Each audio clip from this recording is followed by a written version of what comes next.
Si os parece, vamos a hacer una oración presentando este tiempo, también presentándonos a cada uno de nosotros para que el Señor, pues, primero me use para hablar lo que está escrito en la Biblia y después, pues, que nos ayude a todos a recibir, pues, aquello que el Espíritu Santo quiere decirnos. Vamos a orar. Señor, gracias porque podemos presentarnos delante de la Biblia, Señor, y tú conoces nuestros corazones, sabes cómo estamos, si estamos bien, si estamos mal, si estamos agobiados, si estamos contentos. Señor, tú sabes mejor que nosotros incluso cómo estamos y qué necesitamos. Y por eso nos presentamos delante tuyo para que tengas misericordia de nosotros y nos hable, Señor. Que en esta mañana tu palabra pues pueda hacer mella en nuestro corazón, pueda ser un grano, Señor, una semilla que dé buen fruto y que nos ayude a parecernos más a ti, a vivir, Señor, una vida más santa, más consagrada y una vida que te glorifique, Señor. Así que nos presentamos con la esperanza y con el deseo de que tú nos hables, Señor. Amén. Amén.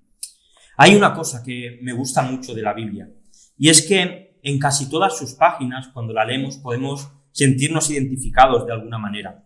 Cuando vemos en Génesis a Dios como crea todas las cosas, podemos identificarnos y reflexionar que no solamente somos criaturas que Dios ha creado, sino que Dios ha puesto su imagen y semejanza en nosotros.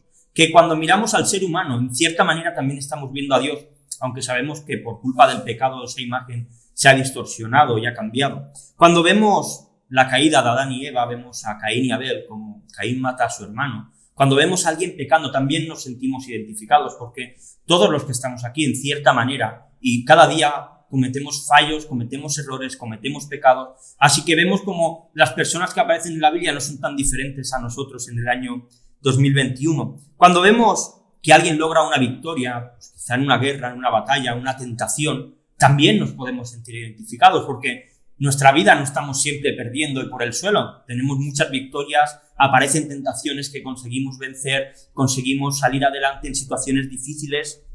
Cuando vemos celebraciones, bodas, fiestas, también nos podemos sentir identificados, ¿verdad? ¿A quién no le gusta una fiesta? ¿A quién no le gusta estar en una celebración de cumpleaños, de aniversario de boda, de cualquiera de este tipo de cosas? También nos podemos sentir identificados cuando vemos pérdidas, personas que pierden a sus padres, a sus hermanos, a sus hijos. Vemos muchos casos en la Biblia en los que nos podemos también sentir identificados en momentos concretos de nuestra vida. Pero creo que hay un momento concreto por el cual todos los que estamos aquí, si no hemos pasado, quizá los más jóvenes aún no habéis llegado a ese punto, pero seguro que llegaréis a pasar, todos podemos sentirnos identificados. Y lo encontramos en los salmos. La verdad es que los salmos son súper especiales porque la manera en que los salmistas escriben es como si abriesen sus corazones y dejasen abiertos todos sus sentimientos, sus circunstancias, y es muy fácil identificarnos con ellos. Y hoy me gustaría que viésemos en un salmo y veamos cómo podemos sentirnos muy identificados con el autor de este salmo, que es el rey David. Así que si me queréis acompañar, vamos a ir al salmo número 13 y lo leeremos completo. Salmo número 13.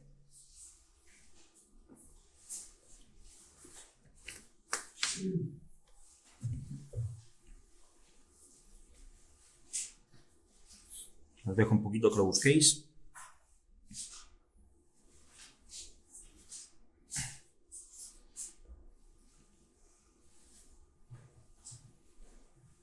Vale, dice así: ¿hasta cuándo, Jehová?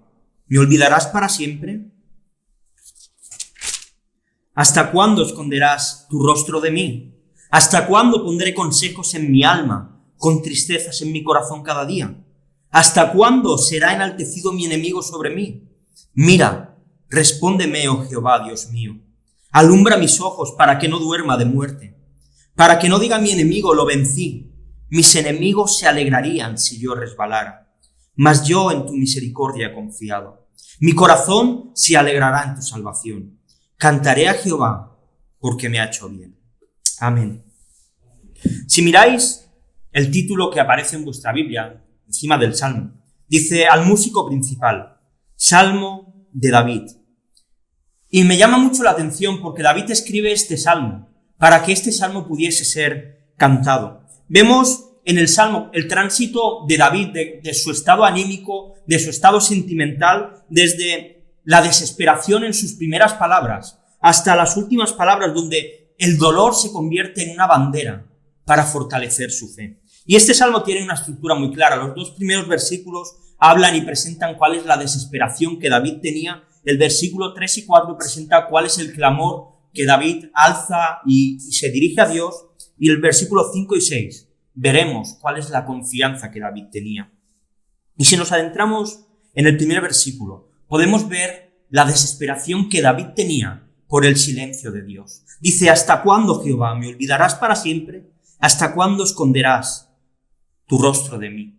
Realmente, los salmos tienen una dificultad a la hora de entenderlos, es que no tenemos un contexto histórico. Cuando leemos alguna carta de Pablo, pues podemos saber si estaba en la cárcel, si estaba en uno de sus viajes, si le había pasado algo. Cuando vemos y leemos algo del Antiguo Testamento, sabemos si era un periodo de un rey en el cual pues había hecho lo malo delante de Dios y las circunstancias. Pero en los salmos no tenemos nada de esto, así que realmente no sabemos qué es lo que le podía pasar a David. Quizá venía de una derrota militar, había perdido una guerra. Podría tratarse quizá de cuando Saúl le estaba persiguiendo y sentía que Dios pues había olvidado de él y no le respondía. Quizá también podría tratarse de cuando tiene ese hijo con Betsabé, que mata a su marido y al final acaba perdiendo el hijo. No sabemos en qué momento David escribe esto, pero sus palabras lo que sí denotan es que David estaba desesperado. David tenía una desesperación extrema porque él no encontraba al Dios que él estaba esperando encontrar. Él esperaba a un Dios que respondiese y ese Dios estaba callado y no estaba hablando ni respondiendo como él le gustaría. Yo creo que todos los que estamos aquí, como he dicho, en algún momento de nuestra vida hemos pasado por momentos de desesperación. Hace unas semanas me pasó algo en el trabajo. Estaba trabajando y tenía una reunión, creo que era de 12 a 2 o algo así. La reunión se alargó casi hasta las 3. Me quedé sin tiempo prácticamente para comer. A las 3 tenía una reunión con mi jefe y el jefe de mi jefe para presentarle una presentación. Después de esta tenía otra. Mientras estaba en las reuniones me escribía gente: oye, Ángel, necesito esto. Estaba desesperado, cerré mis ojos, cogí el portátil, lo estampé contra la pared y dije: Señor, manda fuego sobre todos estos pecadores. Es broma, luego abrí los ojos, no hice nada, pero me sentí desesperado, no podía más. Era tanta la situación, tanta presión, que no podía más, me sentía desesperado. ¿Y cuántas veces no nos hemos sentido así y nos hubiese gustado una palabra de ánimo por parte de Dios? Una palabra de aliento. Algo que nos dijese: estoy aquí contigo, no te preocupes. Pero la realidad es que la situación de David es muy diferente a la nuestra. David tenía la ley, él tenía el Pentateuco, donde podía leer todo lo que Dios había hecho. Podía ver cómo Dios había sacado a Israel de Egipto, cómo se había mostrado por medio de las plagas, cómo Dios les había guiado por el desierto. Él veía la bondad de Dios por medio de las cosas que podían ocurrir en su vida. Él vivía en un tiempo en el que Israel vivía en un pacto con Dios, donde Dios les iba a favorecer si ellos hacían lo que Dios les había mandado, pero Dios les iba a perjudicar si ellos hacían lo que Dios les había dicho que no tenían que hacer. Pero había algo que él no podía hacer, y es que él no podía estar en la presencia de Dios, porque la presencia de Dios se encontraba en el tabernáculo, en el lugar santísimo, y allí solamente podía entrar el sumo sacerdote una vez al año. Él no podía estar directamente en la presencia de Dios. Pero ¿sabéis algo? Nuestra situación es infinitamente mejor que la situación que tenía David. Porque la voz de Dios, a Dios no lo vemos solamente por las cosas que ocurren. Tenemos su revelación escrita. Cada día podemos escuchar la voz de Dios en nuestra casa. Y como alguien dijo, si tú quieres escuchar la voz de Dios con tus oídos, lee la Biblia en voz alta. Y os aseguro, yo alguna vez lo he hecho. Y cambia la manera en que leemos la Biblia. Porque no solamente la estás interiorizando, sino que tus oídos también la están escuchando. Y qué importante es que en los momentos de desesperación, cuando parece que todo se desmorona, acudamos a escuchar la voz de Dios por medio de la Biblia. La tenemos en nuestra casa, tenemos un montón de Biblias en nuestra casa. La voz de Dios la tenemos cerca. Pero no solo eso. Nosotros no tenemos que guiarnos por las cosas que pasan en nuestra vida para ver si Dios está favorable a nosotros o no. Jesús cambia todo. Jesús en la cruz hace que, aunque las cosas se puedan torcer, aunque las cosas nos puedan ir mal, Cuando miramos a la cruz y a su sacrificio, podemos decir, todo esto va mal, pero la cosa realmente va bien. Porque Jesús se ha entregado por mí, porque Jesús ha muerto en mi lugar, porque Dios está favorable a mí, gracias a que Jesús murió donde yo tenía que morir. Y aún más, nosotros no necesitamos ir a ningún sitio para encontrarnos con Dios. Venir a la iglesia es algo buenísimo, es algo muy beneficioso para cada uno de nosotros como cristianos. Y no es el tema que toca, así que tampoco voy a entrar. Pero a veces tenemos como si los cultos fuese el sitio donde más podemos acercarnos a Dios. El sitio especial en el cual nos vamos a encontrar con Dios de una manera totalmente diferente. Pero eso es mentira. Cuando Jesús se fue, dijo, yo os mando un consolador, el Espíritu Santo que vivirá en vuestros corazones y vosotros seréis su templo. Eso lo que quiere decir es que tú y yo cada día estamos en la presencia de Dios. Aun en los momentos de desesperación, Dios está con nosotros. El Espíritu Santo está en nuestro interior. Así que cuando estemos desesperados, recuerda, el Espíritu Santo está dentro tuyo. La presencia de Dios está donde tú estás. Dios nos olvida de nosotros. Pero David no solamente está desesperado porque Dios está callado y está en silencio. David está desesperado también porque Dios no actúa. Porque Dios no hace nada. Dice el versículo 2, ¿hasta cuándo pondré consejos en mi alma, con tristezas en mi corazón cada día? ¿Hasta cuándo será enaltecido mi enemigo sobre mí? La verdad es que no sabemos cuánto tiempo llevaba David en esta situación. Pero que las dos preguntas que lanza empiecen con un ¿hasta cuándo? Nos da a entender que David estaba bastante cansado ya de la situación en la que estaba viviendo. Para David esto se estaba haciendo demasiado largo. Él esperaba que Dios hubiese actuado antes y que no hubiese llegado a esta situación. Y seguro que todos nosotros nos hemos hecho también esta pregunta alguna vez. ¿Hasta cuándo voy a estar así? ¿Cuánto tiempo tiene que durar esto? ¿Por qué Dios no hace nada? ¿Por qué Dios no actúa? Leí hace tiempo un fragmento de algo que escribió Charles Spurgeon y que quiero volver a leeros. Dice, me atrevo a decir que la mayor bendición terrenal que Dios puede dar a cualquiera de nosotros es la salud, con excepción de la enfermedad.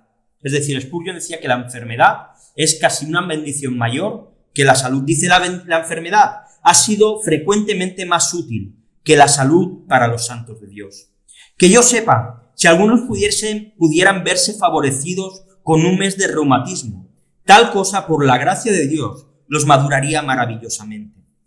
Desde luego necesitan algo mejor para predicar que aquello que ahora transmiten a su congregación, y es posible que les fuera posible aprenderlo en el lecho del dolor. No deseo para nadie un periodo prolongado de enfermedad y sufrimiento, pero un retortijón de vez en cuando casi vale la pena pedirlo. Y es que a nadie le gusta sufrir. Pero cuando vemos la historia de la Iglesia, cuando vemos la Biblia, el dolor y el sufrimiento es la gran academia de Dios. Es la academia en la cual Él prepara y forja a sus hijos. Es el lugar en el que el Señor nos moldea. Hay algunos que dicen, no, mira, es que el cristiano no puede sufrir, porque Dios le ama y Dios no le va a hacer sufrir. ¿Cuánto sufrió Jesús en Getsemaní? Que llegó a sudar gotas de sangre. ¿Cuánto sufrió Jesús en la cruz para poder salvarnos? Me parece absurdo pensar que nuestro Señor sufriese tanto y que nosotros vayamos a decir que nosotros no vamos a sufrir nada. Es verdad que los periodos de dolor, de enfermedad, de desesperación, a veces nos pueden parecer demasiado grandes. A veces nos pueden parecer demasiado largos. Pero Dios nos está forjando. Dios está trabajando en nosotros. Dios nos está santificando. Dios está sacando sus tijeras de podar y está quitando aquellas cosas que no nos convienen, aquellas cosas que nos sobran, aquellas cosas que hacen que no podamos dar fruto. Y cuando pasa el tiempo y miramos atrás, decimos, ahora lo entiendo, Señor. Tú tenías que revelar aquel pecado mío que estaba oculto y que si no hubiese pasado por esto, yo nunca me habría dado cuenta. Tú tenías que quitar aquella rama para que yo pudiese dar fruto porque aquella me estaba bloqueando. A ninguno nos gusta estos momentos de desesperación, pero Dios los usa. Quizá pienses que Dios no está actuando, que Dios está parado, que Dios ha desaparecido. Pero en esos momentos, probablemente lo que Dios está haciendo es precisamente lo contrario. Él está actuando de la manera que necesitamos que Dios actúe en nosotros. Y David, ante su desesperación, él podría haberse quedado parado y quejándose. Pero él no se queda inactivo. Él actúa y él clama a Dios buscando una respuesta. Dice el versículo 3, mira, respóndeme, oh Jehová, Dios mío, alumbra mis ojos para que no duerma de muerte. David se dirige al cielo. David se podría haber enfadado y haber dicho, ¿sabes qué, Dios? Como tú pasas de mí, yo voy a pasar de ti, me voy a ir a buscar otros dioses que me den lo que tú no me das. Él se podría haber puesto en rebeldía, haber dicho, ¿sabes qué, Dios? Ya no voy a tomar la Santa Cena porque como me tienes abandonado, ya no quiero saber nada de ti. Podría haber renegado de Dios. Pero David sabe por su experiencia que Dios es la mejor alternativa que él tiene. David sabe por su experiencia que lo mejor que él puede hacer es dirigirse a Dios y pedir su favor. David sabe que lo mejor que puede hacer es clamar. Y lo hace por medio de la palabra mira, como intentando llamar la atención de Dios. Como un hijo, cuando quiere que su padre le llame la atención y esté pendiente de él. En la desesperación, David no ha olvidado que Dios es el único que le puede liberar de su situación. Él no ha olvidado que Dios es el único que puede alumbrar sus ojos para ver más allá de la situación actual en la que él está. Ya no solamente sus ojos físicos, sino los ojos de su fe. ¿Qué hacemos nosotros en nuestros momentos de desesperación? La verdad es que a veces nos gusta revolcarnos un poquito en la pena, en la miseria. Que la gente nos diga, pobrecito, mira qué mal lo está pasando, pobrecito, mira qué situación tan tremenda. Nos gusta un poco echarnos una manta de autocompasión. Y, ¿sabes algo? Esto es muy peligroso. Esto es algo muy peligroso. Porque si no se corta, se convierte en una dinámica peligrosa y autodestructiva. Y acabamos cayendo en depresiones. Acabamos hundiéndonos nosotros solos en el hoyo que la situación ya de por sí es difícil. Y por supuesto que como cristianos podemos pasar por depresiones, podemos pasar por desesperaciones, pero la clave está en qué hacemos cuando estamos en esa situación. Ahí es el momento en el que tenemos que recordar que el Espíritu Santo vive en nuestro interior. Es el momento de clamar a Dios para que Él nos consuele. Jesús se fue y no nos dejó un animador para que nos dijese, venga, vamos.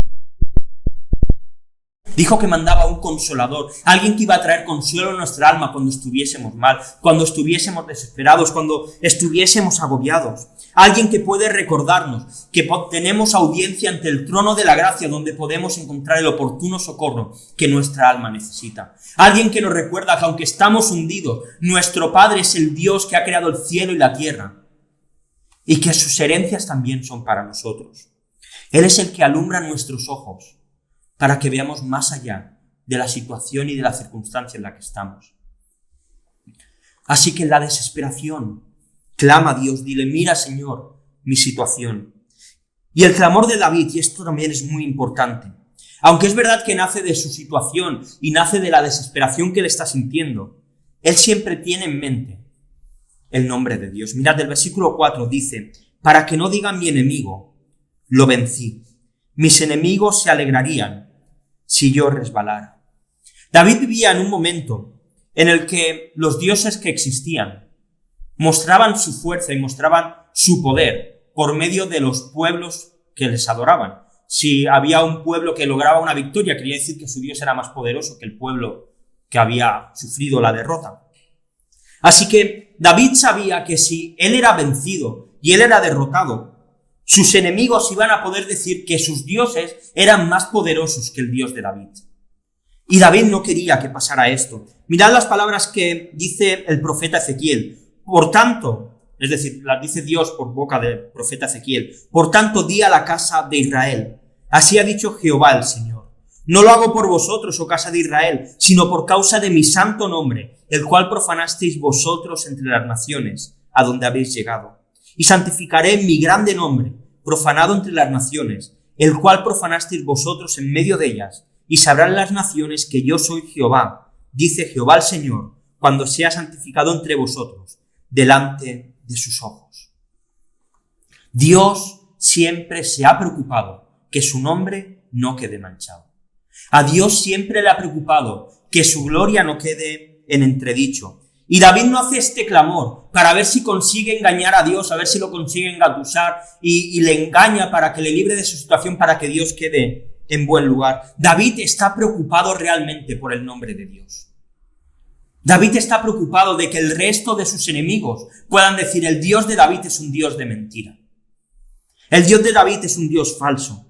David se preocupa y lo hace por honestidad.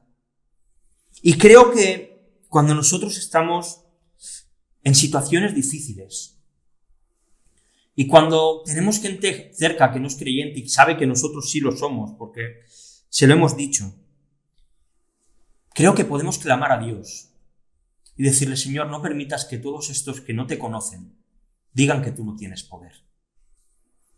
Señor, no permitas que tu nombre quede en mal lugar por mi situación. Y aquí la clave está en el corazón. Podemos decirle esto a Dios para ver si intentamos engañarle y que nos saque de la situación y ya está.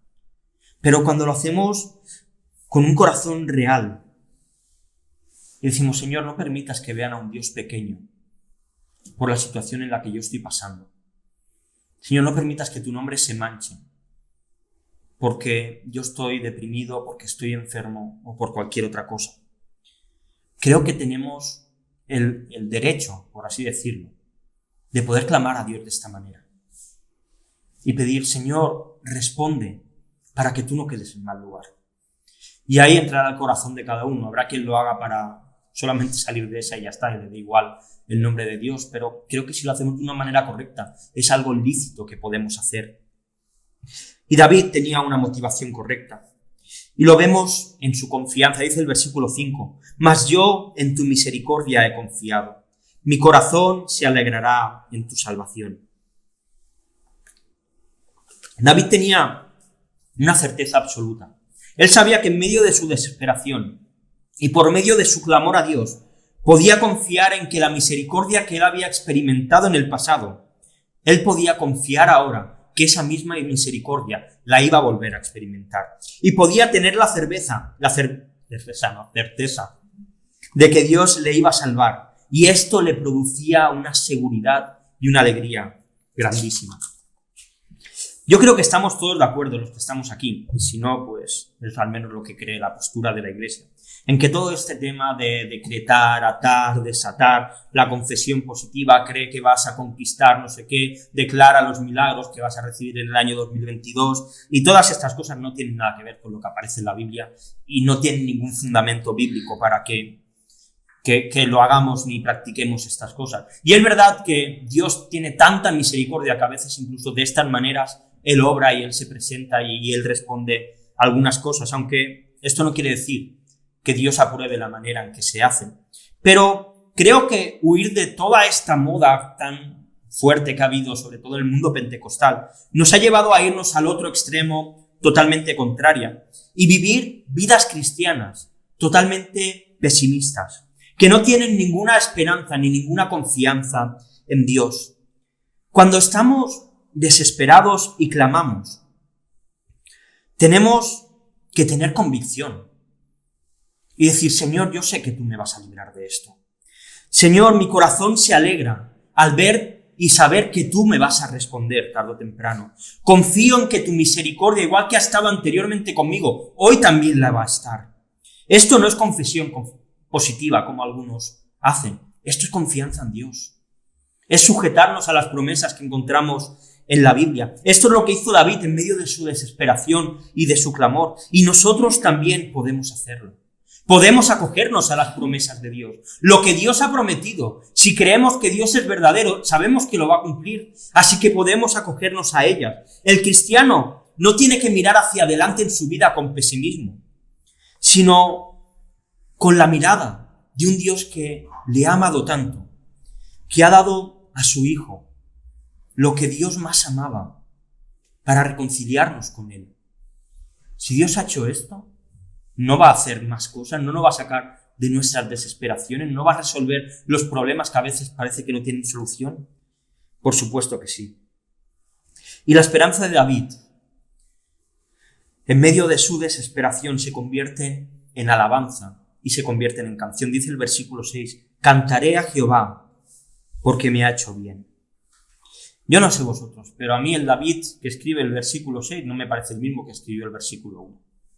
Este es otro. David está desesperado. David siente que Dios no le responde, que Dios se ha olvidado de él, que Dios no está haciendo nada. Él está clamando, está pidiendo a Dios que responda. Él no quiere que Dios quede en mal lugar, pero tiene tanta confianza en Dios que en la desesperación se atreve a cantar. Se atreve a alabar a Dios. Se atreve a decir que Dios le ha hecho bien. Yo creo que todos conocemos de memoria Romanos 8:28, ¿verdad? Y sabemos que a los que aman a Dios todas las cosas acontecen para bien, esto es, a los que conforme a su propósito son llamados. Versículo repetido 1000 veces, pero una cosa es conocerlo y otra cosa es vivirlo. Una cosa es saberlo de memoria y otra cosa es que cuando estamos en medio de las cosas que no nos gustan, poder decir esto acontece para bien para mí porque yo amo a Dios. Son dos cosas muy diferentes. Y David, aunque Pablo no había escrito este texto aún, él vivía esta realidad. David sabía que su situación, lo que Dios estaba haciendo era algo bueno para él. Dios iba a sacar algo beneficioso, iba a hacer que él fuese mejor aún. En la situación que tú estás, canta, alaba a Dios, bendice su nombre. En medio de la desesperación, atrévete a cantarle al Señor, a demostrar gozo, a saber que Dios te está amando en medio de toda esa circunstancia. Dios nunca nos abandona. ¿Cuántas veces hemos escuchado esa ilustración tan famosa, verdad? En la que Jesús va caminando con una persona por la playa, por la orilla, y se van viendo las pisadas de los dos por toda la orilla. Y de repente hay tramos en los que solamente se ve una pisada. Y la persona que va con Jesús le dice, Jesús, ¿por qué me dejaste solo en todos esos momentos? Jesús lo mira con cariño y le dice, no te dejes solo, te cogí yo en brazos, esas pisadas son las mías. Y es que Jesús no nos deja nunca solos. Él no nos abandona, Él nos ha comprado por un precio de sangre y tiene un destino para nosotros. A veces el cristianismo parece que es no el vivir día a día, no. Dios tiene un destino para cada uno de nosotros. Ser como Jesús. Escuché hace poco a un hombre llamado Félix Ortiz, que dijo algo que me llamó mucho la atención y además me gustó mucho como lo expresó. Él decía, Dios quiere que seas la mejor imagen de ti mismo que puedes llegar a ser. Y esto suena mucho a coaching y todo esto. Dijo, Dios quiere que seas como Jesús. Y es que Dios quiere que seamos como Jesús. Él está trabajando en nosotros para que seamos como Jesús.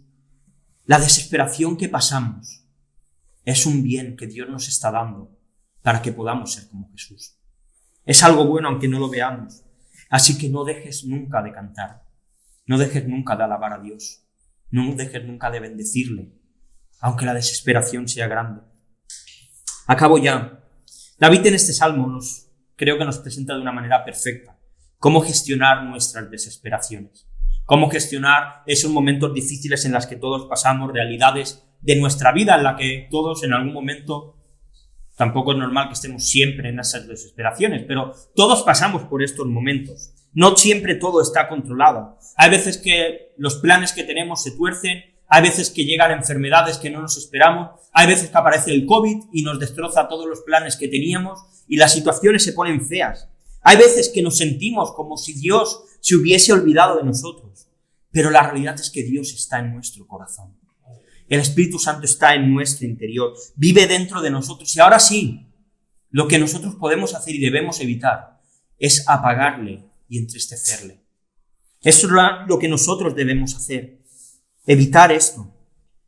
Pero cuando nuestra desesperación se convierte en un clamor, lo que aparentemente nos está destrozando deja de estar delante de nuestros ojos y vemos más allá. Vemos detrás de ello. Nuestros ojos son iluminados. Y entonces clamamos y decimos, Señor, no dejes que tu nombre quede en mal lugar.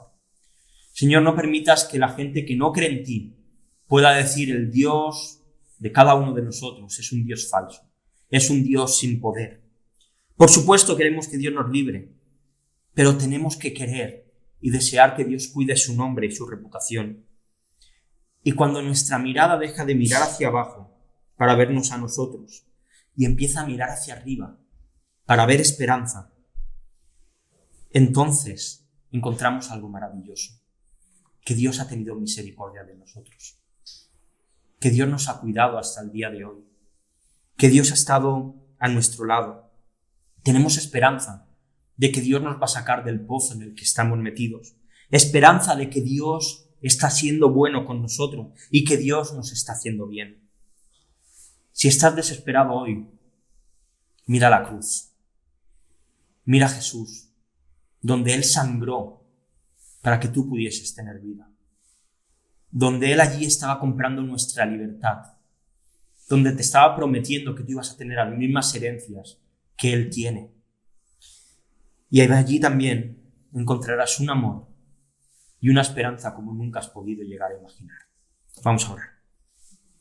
Señor, gracias porque cuando estamos desesperados, Señor, cuando parece que tú te callas y que no actúas, cuando parece que te olvidas de nosotros, sabemos que tú estás allí, Señor. Gracias por esos momentos difíciles que pasamos en los que estás tratando con nuestras vidas. Gracias por esas situaciones que no comprendemos, pero que nos están podando y nos están llevando a nuestro propósito, a ser como tú, Señor. Ayúdanos en esos momentos a clamar a ti, Señor. A clamar con seguridad. A clamar sabiendo que tú nos oyes. A clamar sabiendo que el Espíritu Santo está en nuestro corazón para consolarnos. Que tú no te has apartado de nosotros, sino que vives en nuestro interior. Que allí donde nosotros estamos, tú también estás, Señor. Gracias por la esperanza que tenemos de saber que tu misericordia ha estado con nosotros en el pasado y que lo va a seguir estando. Gracias porque tú nos estás haciendo bien, Señor.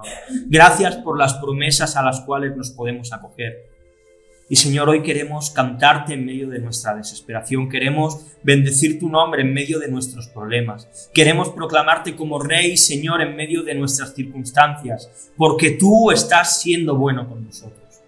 Señor, recibe nuestra alabanza y nuestra adoración en esta mañana, porque tú eres nuestro Rey, porque tú eres nuestro Señor y porque tú en la cruz nos has dado más de lo que nosotros merecemos. Gracias por salvarnos, gracias por rescatarnos, Señor, y recibe la alabanza de esta iglesia hoy, que te honra y te bendice, Señor. Amén.